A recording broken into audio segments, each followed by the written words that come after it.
Autism diagnoses skyrocketed after the pandemic began, but not because more people became autistic.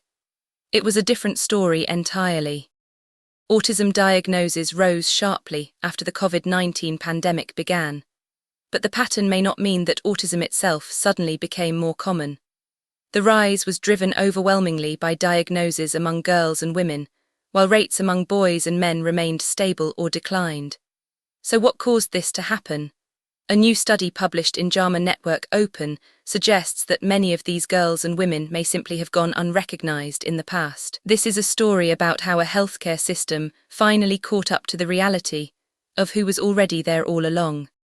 A team led by researchers at St. Louis University examined electronic health records from 171,134 people who received care every year between 2016 and 2024 within a large U.S. healthcare system. Across the entire group, the annual rate of newly recorded autism diagnoses declined until 2020 and then began rising.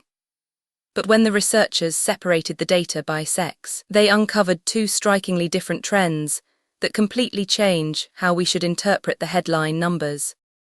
The biggest increase was among teenage girls, with new diagnoses rising by about 22% each year from 2020 to 2024.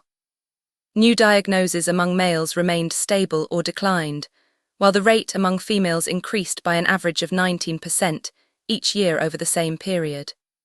The annual number of females receiving a newly recorded diagnosis nearly doubled, rising from 284 in 2016 to 513 in 2024. That is a massive shift in just 8 years. Autism has long been diagnosed more frequently in boys and men. Many screening tools and conventional descriptions of autism were developed from research predominantly involving males, potentially making other presentations harder to recognize. A 2026 study published in the BMJ found that girls were diagnosed later than boys, but that the gap in diagnosis rates narrowed considerably by adulthood. Autistic girls may display greater social motivation or camouflage their difficulties, potentially making them harder to identify using conventional screening tools. In the study, girls and women were diagnosed with autism about 3.5 years later than boys and men. The delay was also seen in children, with girls typically diagnosed about 1.5 years later than boys. Researchers suggest many may have been missed as children and diagnosed only in their teenage years. The timing does not establish that the pandemic caused either autism or the broader diagnostic trend. Restrictions during the early months of COVID interrupted routine medical appointments, developmental screening, and in-person schooling.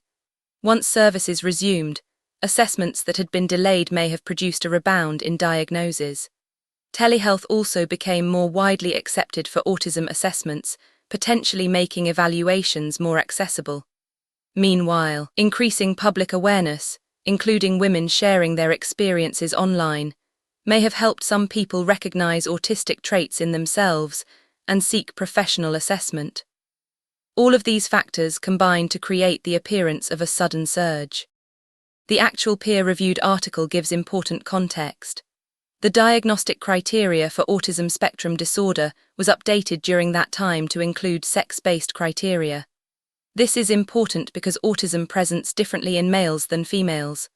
The study was conducted, amongst other objectives, to evaluate if that criteria expansion would lead to increased autism diagnosis trends in females. As one commenter noted, since they changed the criteria to identify women more accurately, isn't this an expected outcome? There would be more undiagnosed autistic women in the pool to sweep up than men.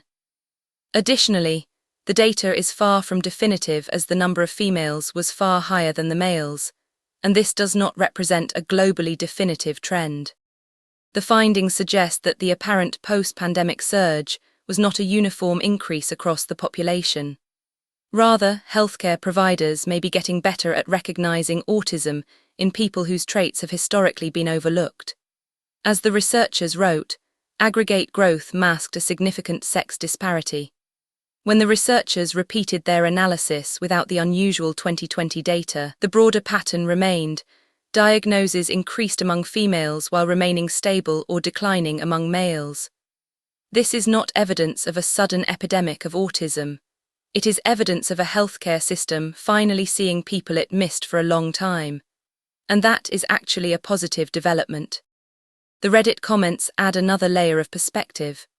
Some commenters pointed out that there was a parallel increase in ADHD diagnoses, noting that many people whose executive function was held together by external patterns from school and work found those patterns removed during quarantine.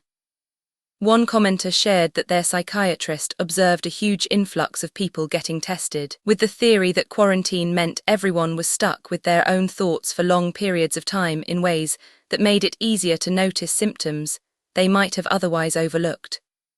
Another noted that people who were used to masking for so much of the time were not even consciously aware of it until they did not have to do it so much. These personal accounts align with the study findings.